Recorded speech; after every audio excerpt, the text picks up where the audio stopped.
ಜೀವನ ಅನ್ನೋದು ಒಂದು ದೀರ್ಘ ಪಯಣ. ಈ ಪಯಣದಲ್ಲಿ ಕೆಲವರು ನಮ್ಮ ಕೈ ಹಿಡಿದು ನಡೆಯುತ್ತಾರೆ, ಕೆಲವರು ನಮ್ಮ ನಗುವಿಗೆ ಕಾರಣವಾಗುತ್ತಾರೆ, ಇನ್ನೂ ಕೆಲವರು ನಮ್ಮ ಮನಸ್ಸಿನಲ್ಲಿ ಒಂದು ಪ್ರಪಂಚ ಕಟ್ಟಿಬಿಡುತ್ತಾರೆ. ನಿನ್ನೆವರೆಗೂ ಹೇಗಿದ್ದೀಯಾ ಎಂದು ಕೇಳಿದವರು ಒಂದು ದಿನ ಇದ್ದಕ್ಕಿದ್ದಂತೆ ಮೌನವಾಗಿ ಬಿಡುತ್ತಾರೆ. ಮೊದಲು ರಿಪ್ಲೈ ತಡವಾಗಬಹುದು, ನಂತರ ಮಾತುಗಳು ಕಡಿಮೆ ಆಗಬಹುದು, ಆಮೇಲೆ ನಾವು ಅವರ ಜೀವನದಲ್ಲಿ ಇರೋದು ಇರದೇ ಇರೋದು ಒಂದೇ ಅನ್ನಿಸುವಷ್ಟು ದೂರ ಆಗಿಬಿಡುತ್ತಾರೆ. ಆಗ ಮನಸ್ಸು ಸಾವಿರ ಪ್ರಶ್ನೆ ಕೇಳುತ್ತದೆ. ನಾನೇನು ತಪ್ಪು ಮಾಡಿದೆ? ನನ್ನ ಪ್ರೀತಿ ಸಾಕಾಗಲಿಲ್ಲವೇ? ಅಥವಾ ನಾನು ಮಾತ್ರವೇ ಈ ಸಂಬಂಧವನ್ನು ನಿಜವಾಗಿ ಪ್ರೀತಿಸಿದ್ದೇನಾ? ಕೆಲವು ಪ್ರಶ್ನೆಗಳಿಗೆ ಉತ್ತರ ಸಿಗೋದೇ ಇಲ್ಲ. ಆದರೆ ಆ ಉತ್ತರ ಸಿಗದ ಮೌನವೇ ಹೆಚ್ಚು ನೋವು ಕೊಡುತ್ತದೆ. ಸಂಬಂಧಗಳು ಗಾಜಿನಂತಿರುತ್ತವೆ ಎಂದು ಹೇಳ್ತಾರೆ, ಆದರೆ ಕೆಲ ಸಂಬಂಧಗಳು ಗಾಜಿಗಿಂತಲೂ ಸೂಕ್ಷ್ಮ. ಒಂದು ನಿರ್ಲಕ್ಷ್ಯದ ಮಾತು, ಒಂದು ಅರ್ಥವಾಗದ ಮೌನ, ಒಂದು ಹೇಳದ ನೋವು, ಇಷ್ಟೇ ಸಾಕು ಹತ್ತಿರ ಇದ್ದ ಮನಸ್ಸುಗಳು ದೂರವಾಗಲು. ಆದರೆ ಕೆಲವೊಮ್ಮೆ ಯಾವುದೇ ಜಗಳ ಆಗಿರುವುದಿಲ್ಲ, ಯಾವುದೇ ದೊಡ್ಡ ತಪ್ಪು ನಡೆದಿರುವುದಿಲ್ಲ, ಆದರೂ ಜನರು ದೂರವಾಗುತ್ತಾರೆ. ಹೂವೊಂದು ಅರಳಿ ತನ್ನ ಪರಿಮಳದಿಂದ ನಮ್ಮನ್ನು ಸೆಳೆಯುವಂತೆ ಕೆಲವರು ನಮ್ಮ ಬದುಕಿಗೆ ಬರುತ್ತಾರೆ, ನಮ್ಮ ದಿನಗಳನ್ನು ಸುಂದರ ಮಾಡುತ್ತಾರೆ, ನಮ್ಮ ಒಂಟಿತನಕ್ಕೆ ಸಂಗಾತಿಯಾಗುತ್ತಾರೆ.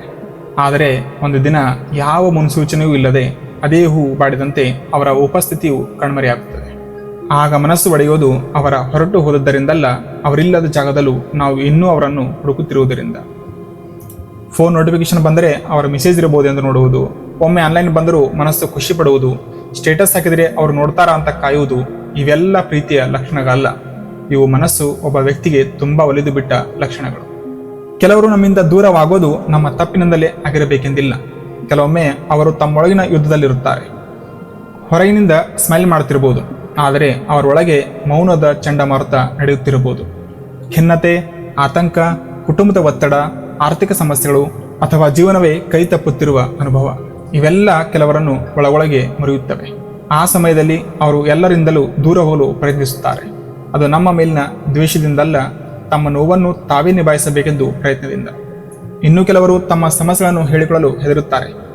ನನ್ನನ್ನು ಅರ್ಥ ಮಾಡಿಕೊಳ್ತಾರಾ? ನನ್ನ ದುರ್ಬಲತೆಯನ್ನು ನೋಡಿ ದೂರ ಹೋಗ್ತಾರಾ? ಈ ಭಯಗಳು ಅವರನ್ನು ಮೌನವಾಗಿಸುತ್ತವೆ. ಕೆಲವೊಮ್ಮೆ ಜನರ ಪ್ರಿಯಾರಿಟೀಸ್ ಬದಲಾಗುತ್ತವೆ. ನಿನ್ನೆ ಮುಖ್ಯವಾಗಿದ್ದ ಸಂಬಂಧ ಇವತ್ತು ಅವರ ಕನಸುಗಳ ಮುಂದೆ ಚಿಕ್ಕದಾಗಿ ಕಾಣಬಹುದು. ಇದು ಕೇಳಲು ಕಠಿಣವಾದ ಸತ್ಯ, ಆದರೆ ಜೀವನದಲ್ಲಿ ಎಲ್ಲರೂ ಒಂದೇ ಮಟ್ಟಿಗೆ ಅಟ್ಯಾಚ್ ಆಗಿರುವುದಿಲ್ಲ. ನಾವು ಸಂಬಂಧವನ್ನು ಹೃದಯದಿಂದ ಬದುಕಿದ್ದರೆ ಅವರು ಅದನ್ನು ಜೀವನದ ಒಂದು ಭಾಗವಾಗಿ ಮಾತ್ರ ನೋಡಿರಬಹುದು. ಅದಕ್ಕೆ ಕೆಲವರು ಚಾಪ್ಟರ್ ಆಗಿ ಬರುತ್ತಾರೆ, ಆದರೆ ನಾವು ಅವರನ್ನು ಪೂರ್ಣ ಪುಸ್ತಕವಾಗಿ ಓದಿರುತ್ತೇವೆ. ಸಂಬಂಧಗಳನ್ನು ಹೆಚ್ಚು ಕೊಲ್ಲೋದು ಜಗಳವಲ್ಲ, ಮಾತನಾಡದ ಒಂದು ಮೌನ. ಕೆಲವೊಮ್ಮೆ ಸಣ್ಣ ನೋವುಗಳನ್ನು ನಾವು ಹೇಳಿಕೊಳ್ಳೋದಿಲ್ಲ. ಇದನ್ನು ಹೇಳಿದ್ರೆ ಬೇಸರ ಆಗ್ಬೋದು ಎಂದು ಮನಸ್ಸಲ್ಲೇ ಇಟ್ಕೊಳ್ತೀವಿ. ಆ ಮೌನ ನಿಧಾನವಾಗಿ ಗೋಡೆಯಾಗಿ ಬೆಳೆದು ಬಿಡುತ್ತದೆ. ಮಾತಿನಲ್ಲಿ ಬಗೆಹರಿಯಬೇಕಾದ ಸಂಬಂಧ ಅಹಂಕಾರ ಮತ್ತು ಮೌನದ ನಡುವೆ ಸಿಲುಕಿ ಬಿಡುತ್ತದೆ. ಕೆಲವೊಮ್ಮೆ ನಾವು ಉದ್ದೇಶಪೂರ್ವಕವಾಗಿ ಏನೂ ಮಾಡಿರೋದಿಲ್ಲ, ಆದರೂ ನಮ್ಮ ಒಂದು ಮಾತು, ಒಂದು ವರ್ತನೆ ಅವರಿಗೆ ತಪ್ಪಾಗಿ ಅರ್ಥವಾಗಿರಬಹುದು. ಆ ತಪ್ಪು ತಿಳುವಳಿಕೆಯನ್ನು ಸರಿಪಡಿಸುವ ಅವಕಾಶವೇ ಸಿಗದೆ ಹೋಗಬಹುದು. ಅವರು ತಮ್ಮ ಮನಸ್ಸಿನಲ್ಲಿ ಒಂದು ನಿರ್ಧಾರಕ್ಕೆ ಬಂದು ನಮ್ಮಿಂದ ದೂರ ಸರಿದು ಬಿಡುತ್ತಾರೆ. ಮತ್ತೆ ಕೆಲವರಿಗೆ ಸಂಬಂಧಗಳೇ ಭಯವಾಗಿರುತ್ತವೆ. ಹತ್ತಿರವಾದರೆ ಕಳೆದುಕೊಳ್ಳಬೇಕಾಗಬಹುದು ಅನ್ನೋ ಭಯ, ಅತಿಯಾಗಿ ಪ್ರೀತಿಸಿದರೆ ನೋವಾಗಬಹುದು ಅನ್ನೋ ಆತಂಕ. ಈ ಭಯಗಳು ಕೆಲವರನ್ನು ಸಂಬಂಧದಿಂದಲೇ ಓಡಿಸಿಬಿಡುತ್ತವೆ. ಸ್ನೇಹಿತರೆ, ಅತ್ಯಂತ ನೋವು ಯಾವುದು ಗೊತ್ತಾ? ಒಂದು ಕಾಲದಲ್ಲಿ ನಮ್ಮನ್ನು ಕಳೆದುಕೊಳ್ಳೋ ಭಯ ಹೊಂದಿದ್ದವರೇ ಒಂದು ದಿನ ನಮ್ಮನ್ನು ಕಳೆದುಕೊಂಡರೂ ಏನೂ ಆಗಿಲ್ಲ ಅನ್ನುವಂತೆ ಬದುಕೋದು.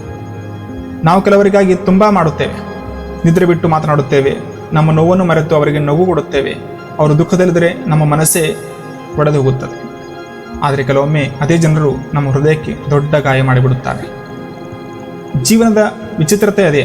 ನಾವು ಹೆಚ್ಚು ಪ್ರೀತಿಸಿದವರೇ ಕೆಲವೊಮ್ಮೆ ಹೆಚ್ಚು ನೋವು ಕೊಡುತ್ತಾರೆ.